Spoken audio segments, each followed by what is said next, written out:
이수방은 효심 가득히 시골에 사는 어머니 왕귀화를 도시로 모셔와 편안한 노후를 보내게 해주고 싶었다. 삼거실집, 현대식 가전제품, 세심한 보살핌, 이 모든 것이 이수방에게는 어머니를 위한 최고의 선물이었다. 그러나 한 달 뒤 어느 날 아침, 그들이 세 식구가 시장에서 장을 보던 중 평화로운 삶은 갑자기 무너졌다.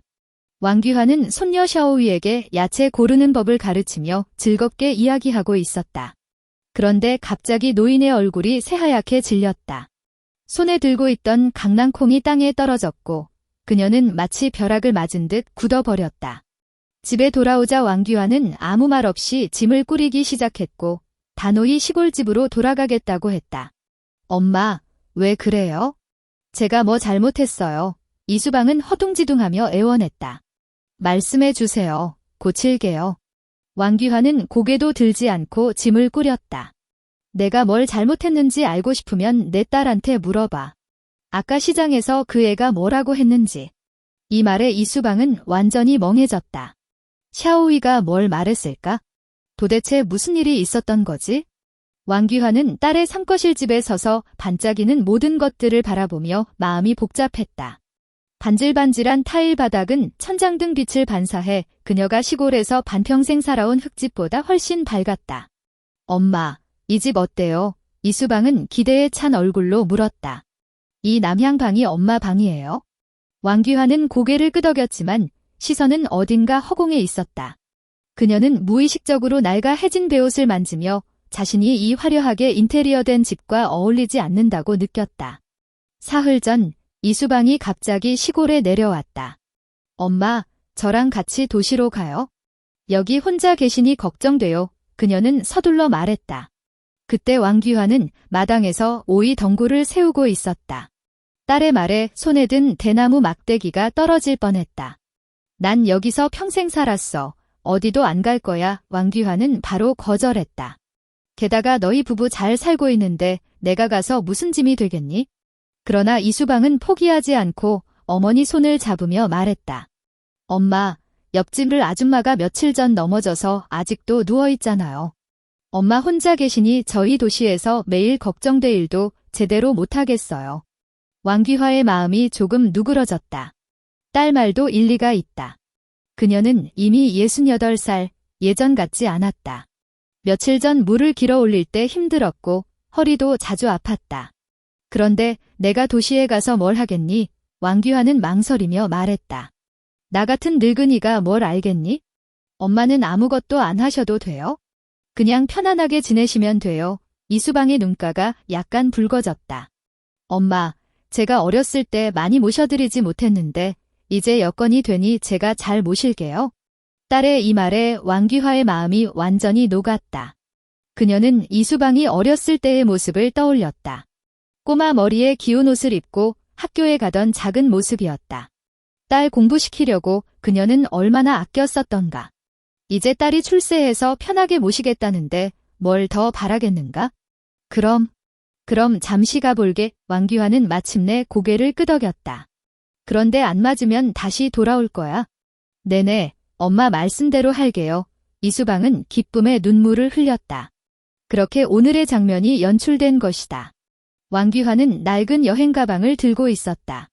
안에는 갈아입을 옷 몇 벌과 손수 만든 한 켤레의 배 신발이 들어 있었다.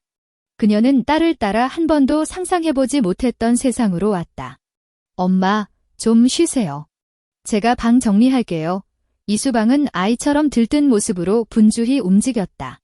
왕귀화는 창가로 가서 아래로 내려다보았다. 자동차 경적 소리가 여기저기서 들렸고 행인들은 분주한 걸음을 재촉했다. 모두의 얼굴에 바쁨이 쓰여 있었다. 그녀는 시골의 작은 마당이 떠올랐다. 지금쯤이면 닭과 오리가 우리로 돌아가는 시간이었을 테고 옆집 아줌마도 우물가에서 채소를 씻고 있을 시간이었다. 엄마, 뭐 보세요? 이수방이 다가와 어머니의 시선을 따라 아래를 내려다보았다. 여긴 교통이 편리해요. 바로 아래에 버스 정류장도 있어서 엄마 가고 싶은데 다 편하게 다니실 수 있어요. 왕귀화는 아무 말 없이 고개만 끄덕였다. 그녀는 자신이 평생 갈 수 있는 곳이 고작 몇 군데뿐이고 교통 편리함 같은 건 그녀에게 아무 의미도 없다는 걸 잘 알고 있었다. 저녁, 장위가 퇴근해서 돌아왔다. 그는 친절한 사람이었다. 장모를 보자마자 열정적으로 인사했다. 어머니, 오셨어요. 길 힘드시지 않으셨어요? 안 힘들어. 왕귀화는 급히 손을 저었다. 폐만 끼쳤구나. 뭘 그렇게 말씀하세요. 한 가족인데 무슨 패 끼친다고요. 장의는 웃으며 말했지만 왕귀화는 그의 웃음 속에 섞인 미묘한 어색함을 느낄 수 있었다. 8살 샤오위, 소우가 방에서 뛰쳐나와 갑자기 나타난 이 할머니를 호기심 어린 눈으로 바라보았다. 샤오위, 빨리 할머니라고 불러. 이수방이 딸을 살짝 밀쳤다. 할머니 안녕하세요. 샤오위의 목소리는 아주 작았고 그녀는 다시 자기 방으로 돌아갔다. 왕귀화는 손녀의 뒷모습을 바라보며 마음 한켠이 허전했다. 시골에 있을 때는 이웃집 아이들이 그녀를 만나면 모두 반가워하며 귀화 할머니라고 불렀다. 그런데 친손녀는 이렇게 낯설기만 했다. 저녁 식사 시간, 이수방은 특별히 왕귀화가 좋아하는 청채, 두부국을 만들었다. 엄마, 이 국 좀 드셔보세요. 엄마가 하시는 맛과 비슷할까요? 왕귀화는 한 모금 마시고 고개를 끄덕였다. 좋구나. 사실 그녀는 맛이 많이 다르다는 걸 알고 있었다. 딸은 수돗물을 썼지만 그녀는 시골에서 우물물을 썼다. 그 달콤한 맛은 도시 물로는 절대 낼 수 없는 것이었다. 엄마, 내일 아파트 단지 좀 구경시켜 드릴게요. 여기 환경이 정말 좋아요. 작은 공원도 있답니다. 기수방은 반찬을 덜어주며 말했다. 그래, 왕귀화는 대답했지만 마음속으로는 자기가 키운 마당의 채소들이 떠올랐다. 지금이 오이와 강낭콩이 제철일 텐데 누가 따갔을까? 그 채소들이 썩어가는 생각에 마음이 아팠다. 밤에 새 침대에 누운 왕귀화는 뒤척이며 잠을 이루지 못했다. 침대가 너무 부드러워 익숙하지 않았다. 커튼 사이로는 반짝이는 네온사인과 지나가는 자동차 불빛이 보였다. 시골에선 이 시간이면 벌레 우는 소리 몇 마디 외엔 세상이 고요해졌다. 그녀는 이수방이 어렸을 때를 떠올렸다. 그땐 매일 밤 자기 전에 이야기를 들려달라고 졸랐다. 그때는 모녀가 작은 침대에 꼭 붙어 잤다. 가난했지만 마음은 든든했다. 이제 딸은 자기 가정을 꾸리고 자식도 생겼는데 오히려 그녀가 외부인이 되어버렸다. 생각할수록 왕귀화의 눈가가 젖어왔다. 딸이 정성스럽게 한 일인 건 알지만 평생 살아온 곳을 떠나니 마음이 허전하기만 했다. 옆방에서 장외이와 이수방의 이야기 소리가 들려왔다. 작은 목소리였지만 왕귀화는 분명히 들을 수 있었다. 어머니 오셔서 우리 생활 공간이 확실히 좁아졌어. 이건 장외이의 목소리였다. 작은 소리로 해. 엄마가 들으시면 안 돼. 이수방이 재빨리 말을 막았다. 왕귀화의 마음이 확 내려앉았다. 그녀의 올림이 그들에게 폐가 된다는 걸 알고 있었다. 딸은 입으로는 효도하겠다고 하지만 현실이 어찌 그리 간단하랴? 그녀는 살며시 한숨을 내쉬고 눈을 감으며 억지로 잠을 청했다. 내일도 새로운 생활에 적응해야 하니 딸에게 더 큰 폐를 끼쳐선 안 됐다. 왕귀화가 돌아가겠다고 단호히 하자 이수방은 불길 속에 있는 것만 같았다. 그녀는 오늘 있었던 일을 돌이켜보며 어머니가 갑자기 그렇게 변한 이유를 찾으려 했다. 엄마, 꼭 가신다면 적어도 왜 가시는지 말씀해 주세요. 이수방이 간청했다. 제가 뭘 잘못했는지 말씀해 주시면 고칠게요. 왕귀화는 손에 하던 일을 멈추고 딸을 바라보았다. 그녀의 눈에는 실망과 상처, 그리고 깊은 안타까움이 가득했다. 수방아, 어떤 말은 한번 내뱉으면 거둘 수 없고 어떤 상처는 아물지 않는 법이란다. 왕귀화가 말했다. 너를 탓하지는 않아? 단지 내가 여기 있어선 안 된다고 생각할 뿐이야. 하지만 엄마 그냥 이렇게 가시면 안 돼요. 이수방은 발을 동동 구르며 애썼다. 대체 무슨 일이에요? 말씀 안 해주시면 제가 어떻게 알겠어요? 왕귀화는 대답하지 않고 계속 짐을 꾸렸다. 그녀의 동작은 느렸지만 단호했다. 이수방이 곰곰이 생각하다가 문득 무언가 떠올랐다. 그녀는 딸을 향해 돌아섰다. 샤오이, 이리 와봐. 엄마가 물어볼 게 있어? 샤오이가 달려왔고 어른들이 왜 이렇게 긴장하는지 이해하지 못했다. 샤오이, 너 시장에서 할머니한테 뭐라고 했니? 이수방이 몸을 낮추어 딸에게 진지하게 물었다. 별로 특별한 말은 안 했는데. 샤오이가 생각해보더니 할머니가 채소 고르는 법 가르쳐 주실 때 자세히 생각해봐. 분명 할머니 기분 상하게 할 말을 했을 거야. 이수방이 다급하게 말했다. 샤오이가 고개를 갸웃하며 잠시 생각하다가 당황한 표정으로 말했다. 전 아무 말도 안 했는데 엄마가 하셨잖아요. 샤오이가 눈을 깜빡이다가 문득 생각난 듯 했다. 야, 맞다.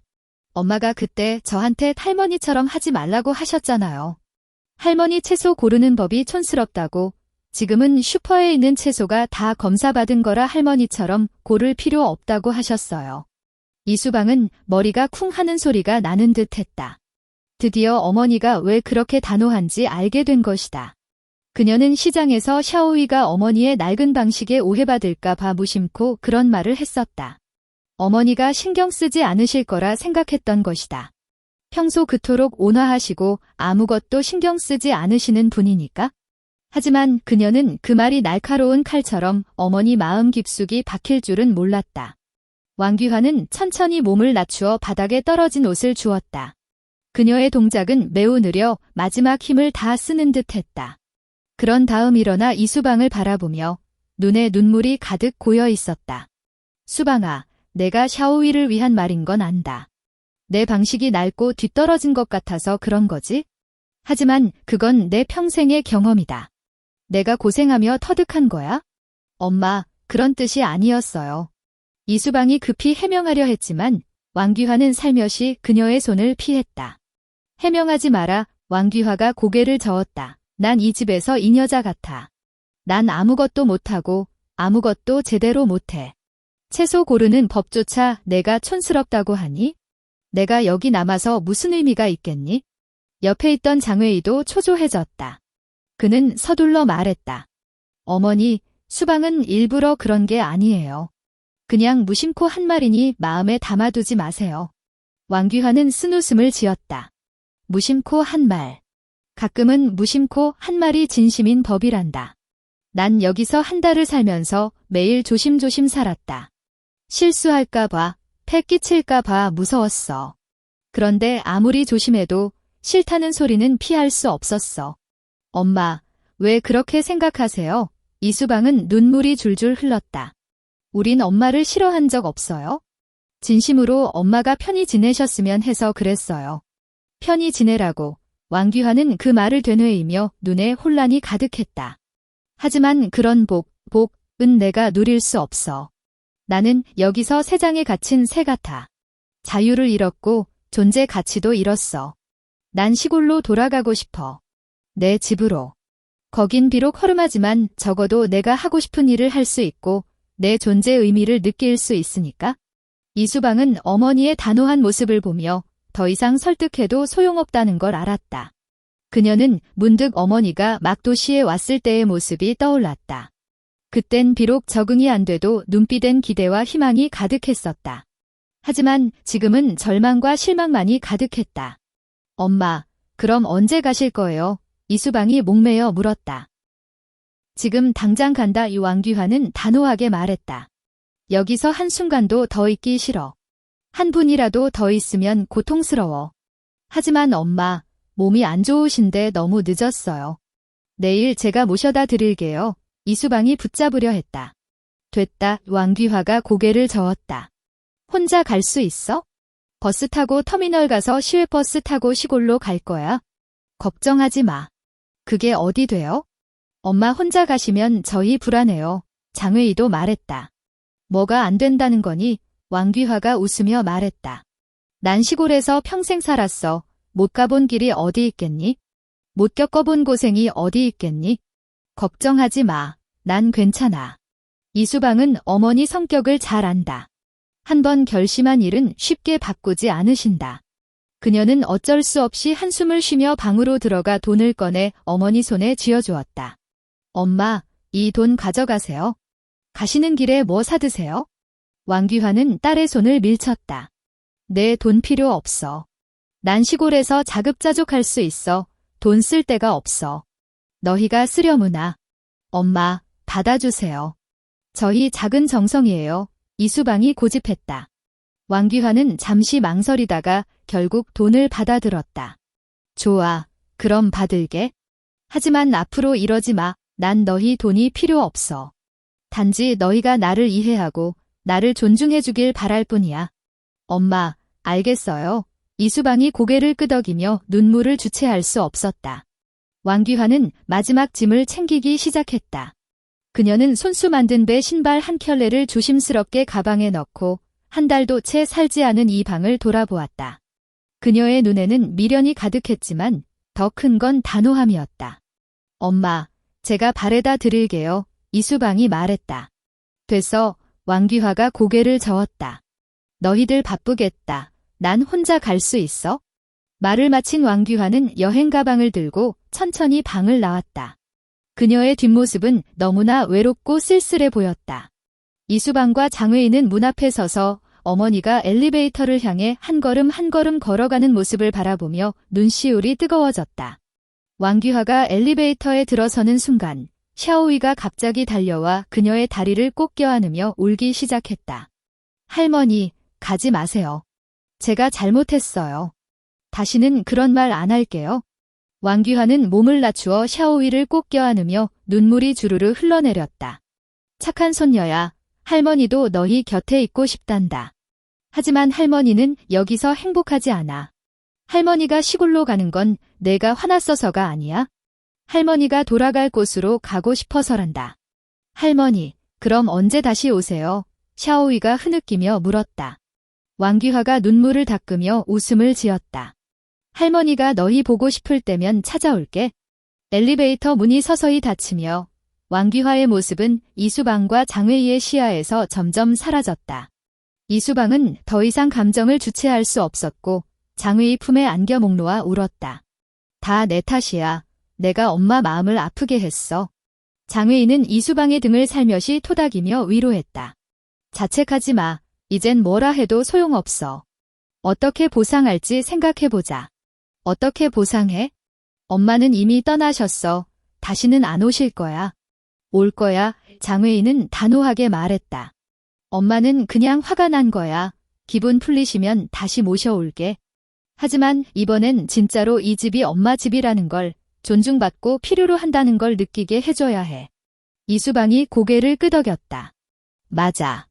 우리가 다시는 엄마를 상처 주면 안 돼. 우리 사랑을 느끼게 해야 해. 그 후로 이수방과 장의인은 자신들의 행동을 반성하기 시작했다. 그들은 효도가 단순히 부모에게 물질적 풍요를 주는 게 아니라 그들의 감정을 존중하고 그들의 필요를 이해하며 그들이 자신의 가치를 느끼게 하는 것이 더 중요하다는 걸 깨달았다.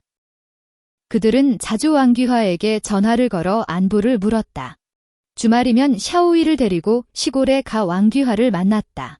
그들은 더 이상 시골 환경을 싫어하지 않고 왕귀화와 함께 밭일도 하고 밥도 하고 이야기도 나눴다.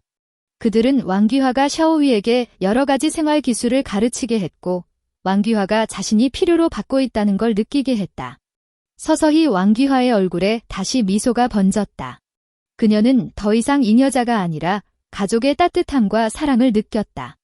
그녀는 딸과 사위가 진심으로 그녀를 사랑한다는 걸 알게 되었다. 단지 그전엔 표현하는 법을 몰랐을 뿐이었다. 이수방과 장의도 그 과정에서 진정한 효도를 배웠다. 그들은 부모가 원하는 건 부귀영화가 아니라 이해와 존중, 그리고 함께하는 시간임을 깨달았다. 그들은 앞으로 부모와 함께하는 시간을 더 소중히 여기며 부모가 행복하고 즐거운 노후를 보내도록 하기로 다짐했다.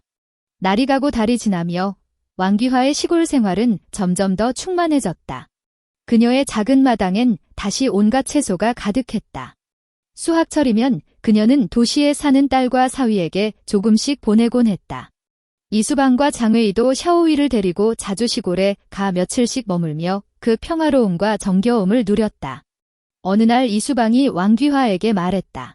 엄마, 저희랑 같이 도시로 가요? 이젠 어떻게 하면 엄마가 행복해하실지 알 것 같아요. 왕귀화는 고개를 저으며 웃었다. 안 갈게. 난 시골이 좋아. 여긴 내 밭도 있고 이운도 있고 내 추억도 있으니까. 하지만 내가 보고 싶으면 자주 찾아와. 이수방이 고개를 끄덕였다. 네, 꼭 자주 올게요. 엄마도 건강 잘 챙기세요. 왕귀화는 딸을 바라보며 눈에 애틋함이 가득했다. 안심해, 난 괜찮아. 너희도 몸 조심하고 잘 지내려무나. 한 가족이 서로 꼭 껴안았다. 그들의 마음은 따뜻함과 행복으로 가득 차 있었다. 그들은 삶이 어떻게 변하든 그들 사이의 정은 영원히 변하지 않을 거라는 걸 알았다. 그리고 이 이 그들의 일생을 함께하며 가장 소중한 재산이 될 것임도 알았다.